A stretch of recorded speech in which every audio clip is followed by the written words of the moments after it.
Bien, quería empezar diciendo muchísimas gracias por invitarme. Es un placer y un honor el estar aquí. Voy a tratar de ser breve para que tengamos tiempo para el debate. La historia de los coptos en Egipto es una de coexistencia. Han vivido con los musulmanes durante muchísimos siglos en paz, en armonía. Los vecinos compartiendo libros, amigos, y se visitaban los unos a los otros, sobre todo durante las fiestas. Hay una larga historia de coexistencia pacífica. Hay muy pocas partes en Egipto que están segregados sobre la base de la religión.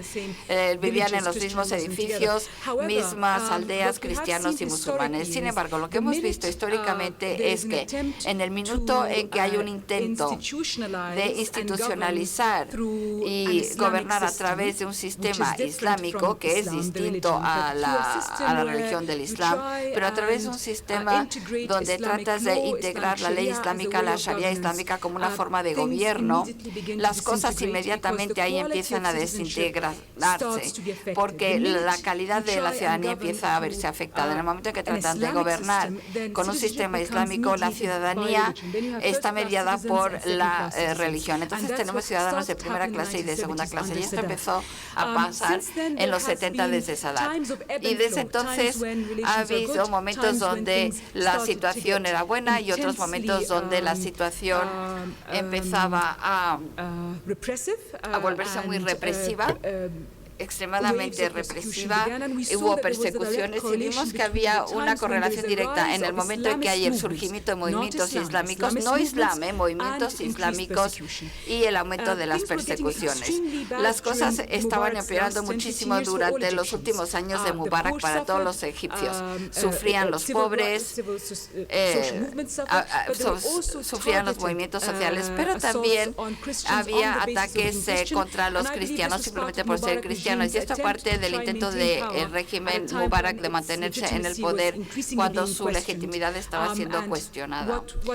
Y qué mejor forma de hacerlo que dividir y gobernar para crear caos en comunidades y por lo tanto seguir gobernando. En el 2011 lo que sucedió fue increíble, porque los cristianos, los musulmanes, las mujeres, los hombres, los ricos, los pobres, los trabajadores, los empleadores participaron en esa revolución. Fue totalmente inclusiva la revolución. Y fue un momento, porque no eran mitos. Cuando yo fui a la plaza, a las diferentes plazas, en ese momento todo el mundo se unió contra un enemigo común. Sin embargo, y esta imagen que he elegido aquí, la he elegido porque el hombre que porta la cruz es un copto, claro, pero también es de la clase obrera y no tenía que negar su identidad cristiana para participar, con lo cual teníamos la bandera, el Corán y la cruz, todos se levantaban en ese mismo espacio, y eso fue muy importante porque era una visión de la democracia donde no tenía que ser religioso, o sea, estaban todos ahí unidos y tampoco se negaba la identidad religiosa, y había algo que les unía a todos, la bandera egipcia de Egipto, o sea que no era una revolución de la clase media, estaban todas las clases ahí representadas y ahí estaba todo el mundo unido. Y bueno, pues por eso los regímenes y la democracia es tan importante, porque lo que se volvió evidente es que si vamos a llevar a cabo elecciones democráticas, al final va a haber una democracia mayoritaria que niega los derechos de las mujeres, de las minorías y todos los que no están de acuerdo con la mayoría. Entonces la cuestión no es que las minorías religiosas solamente pueden prosperar bajo un régimen autoritario. Eso es un mito, sino qué tipo de democracia estamos instaurando. Si estamos equiparando las urnas con la democracia, y esta es una de las malinterpretaciones del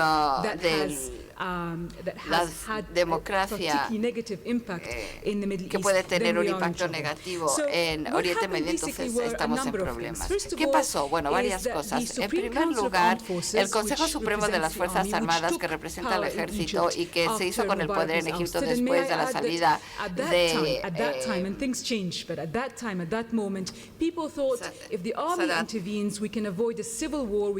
y porque decían, bueno, si interviene el ejército podemos evitar el derramamiento de sangre y podemos tener una transición democrática que va a minimizar el caos. Claro, esto fue un error, pero en ese momento por eso la gente estaba de acuerdo con que entrara el ejército en juego. ¿Y qué pasó? Bueno, pues se llegó a un acuerdo entre el Consejo Supremo de Fuerzas Armadas y los hermanos musulmanes. Y el acuerdo era que los hermanos musulmanes, como tenían más votantes, porque claro, en el 2011 los hermanos musulmanes tenían el mayor apoyo de los servicios de bienestar que habían estado dando durante años en las mezquitas. Sí, tenían más votantes, pero llegaron a un acuerdo los hermanos musulmanes y el ejército.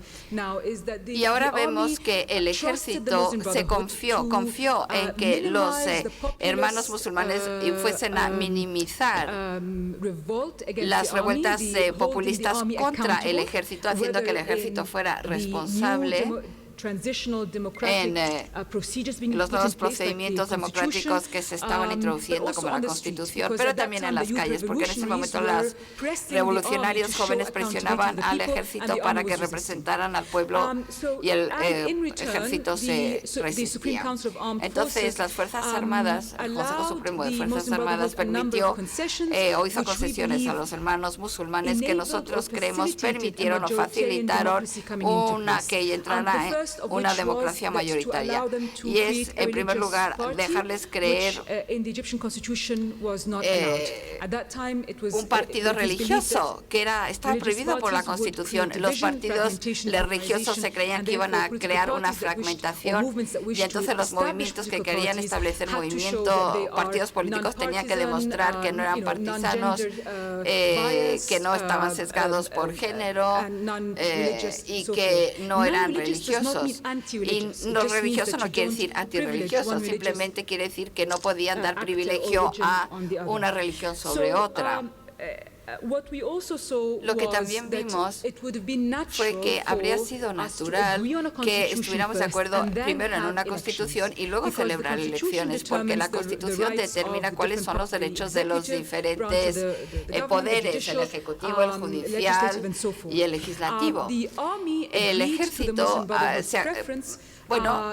se puso de acuerdo con los hermanos musulmanes de tener un referendo sobre la Constitución primero o elecciones primero. Y los hermanos musulmanes pudieron movilizar a la gente para que apoyaran la idea de tener primero elecciones y luego la Constitución. Esto fue muy problemático, creo yo, no porque no tienen el derecho a movilizar a la gente.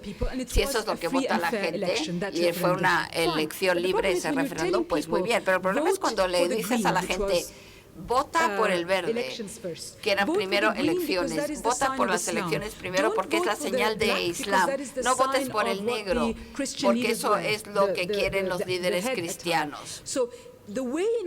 Porque es lo que llevan los cristianos en la cabeza, negro. Entonces era verde o negro. Y decían, vota por el verde porque eso es votar por el Islam. Si quieres ir al paraíso, si quieres tener un sistema piadoso, pues tienes que votar por el verde. O sea, por elecciones primero y luego aprobación de la Constitución. Y así es como hicieron que mucha gente apoyara esa opción, la de primero las elecciones. Y ahí es donde tenemos el primer problema con esas elecciones. ¿Qué pasa si ese referendo era para evitar que las mujeres ocuparan posiciones religiosas? ¿Eso estaría bien porque era la voz del pueblo? ¿Y qué pasa si votaban para no permitir las expresiones culturales que se consideran promiscuas o que se consideran que no están en línea con el Islam tradicional? ¿Eso estaría bien porque ha votado la mayoría, y ahí es donde nos planteamos cómo sabemos que eso es democracia. ¿Lo es en realidad a través de ese voto mayoritario? Bueno, lo que sucedió fue que como consecuencia de ese nuevo acuerdo político entre el ejército y los hermanos musulmanes, también vimos que se daban más y más poderes a los partidos y movimientos políticos islamistas, que está muy bien si todo el mundo obedece las reglas del juego. O sea, no hay discurso de odio, no tiene que haber manipulación ni engañar a la gente. Lo que sucedió entonces es que hubo una enorme movilización de personas para apoyar a los islamistas, con la idea de que si no apoyas a los islamistas, entonces estás con los infieles cristianos. Y lo que vimos fue unos discursos de odio en los medios diciendo si los cristianos no quieren aceptar la Sharia islámica, que se vayan del país, o que no debemos de permitir que los cristianos sean presidentes o gobernadores o ministros porque va contra la Sharia islámica. Bueno, una vez más, está bien si esto se hace en un foro donde las otras partes tienen las mismas posibilidades, pero de hecho le dieron más espacio a los musulmanes que a los otros. Y había mucho discurso de odio. Era puro discurso de odio. Y también lo que vimos sobre el terreno es varias formas de prácticas discriminatorias que habíamos visto durante la era de Mubarak, pero ahora con nuevas modalidades. Entonces, cuando hicimos nuestras encuestas sobre el terreno, nos dimos cuenta que los movimientos islamistas ahora abiertamente estaban atacando a las mujeres cristianas, no necesariamente por estar ahí, sino por no vestirse de forma modesta. Tenían que cubrirse la cabeza, se tenían que vestir de cierta manera, aunque no tenían que ponerse el velo. Y también vimos casos donde los salafistas ultrarradicales estaban ocupando edificios y diciendo esto ahora es nuestro, y ocupando iglesias. Nuevas prácticas, nuevas formas de establecer objetivos religiosos que no existían durante Mubarak. Durante el tiempo de Mubarak había ataques contra los cristianos, secuestros de mujeres, también había cada vez más problemas de seguridad que estaba manejando mal algunas situaciones y no aplicando el Estado de Derecho. Pero lo que vimos después del 2011, con las posibilidades que se le dieron a los grupos islamistas, que estas nuevas formas de mayor violencia estaban apareciendo. Y otra cuestión que era de gran importancia también era el hecho que, al igual que en todas las otras revoluciones, vino un periodo de caos. Bueno, eso es normal en cualquier proceso de transición. Ha pasado en Europa del Este, en Latinoamérica. Lo mismo pasó en Egipto, pero lo problemático en Egipto es que hubo un problema terrible con la policía. La policía se retiró de las calles. Todos los egipcios sufrieron, hombres, mujeres, niños. Imagínense un país donde no hay Estado de Derecho. Claro, ahí las bandas organizadas, la actividad criminal aumentó. Todos los cristianos, todo el mundo sufrió. Pero lo que vimos en ese contexto, es que los coptos fueron un objetivo. Se les secuestraba en grandes números para pedir secuestro, para pedir dinero en cambio. ¿Y por qué estaban secuestrando a los coptos? Bueno, porque eran las más vulnerables en la sociedad. Sabían que el resto de la población se defenderían más. Y había una situación en la que